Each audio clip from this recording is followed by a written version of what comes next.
Hey there, handy friends. Today I'm going to be showing you how to collect St. Johns Wort. We're going to go grab some real quick and we're going to bring it back to the homestead and infuse this wonderful St. Johns Wort oil.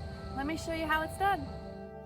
Making a St. Johns Wort oil infusion is so easy and cheap, everyone should be doing it. St. Johns Wort is so abundant here in Southwest Michigan where I live, and I just love to forage for it in the wild. It's one of the best wound healers in the herbal industry. The oil is commonly used for bruises, bumps, strains, sore muscles or bones, joints, and is also great for nerve pain, sunburn, swollen glands, psoriasis, and arthritis. This oil is also wonderful for fungal or bacterial infections such as shingles. The aroma of St. Johns Wort oil is said to reduce depression and boost your energy. I do have another video out on how to forage and identify St. Johns Wort, so make sure you check that out. It'll give you some good tips and you can find it in the wild and make this oil infusion for even cheaper. Learning how to identify St. Johns Wort flowers is important because St. Johns Wort contains a medicinal property best used fresh called hypericin. That's the reddish purple tint you get when you squeeze the fresh flowers between your fingers. I really enjoy foraging for St. Johns Wort.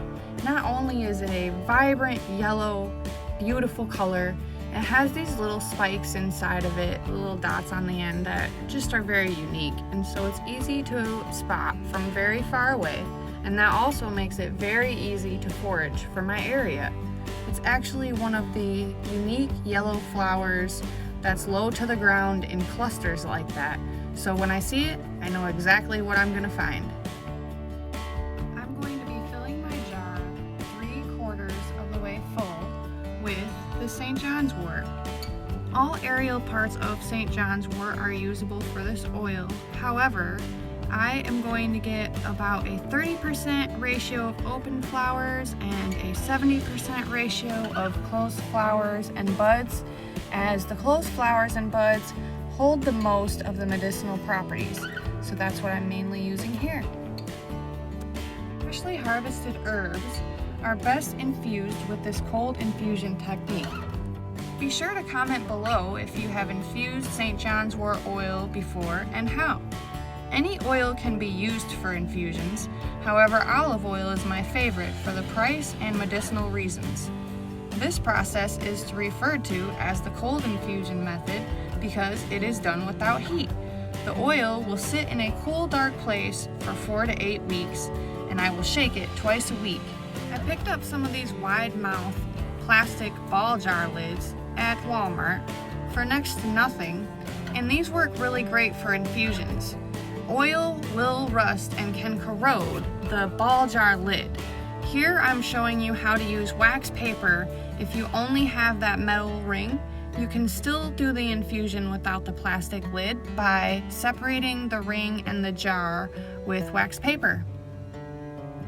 Then I will strain my oil infusions using a sieve and muslin. Cheesecloth works great as well.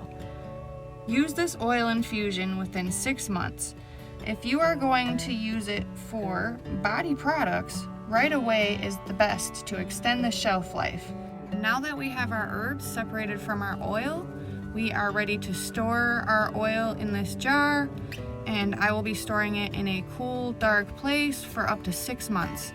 If you will be adding your oil to salve, the salve usually has a 12-month shelf life. I love to keep this oil on hand because it is so versatile.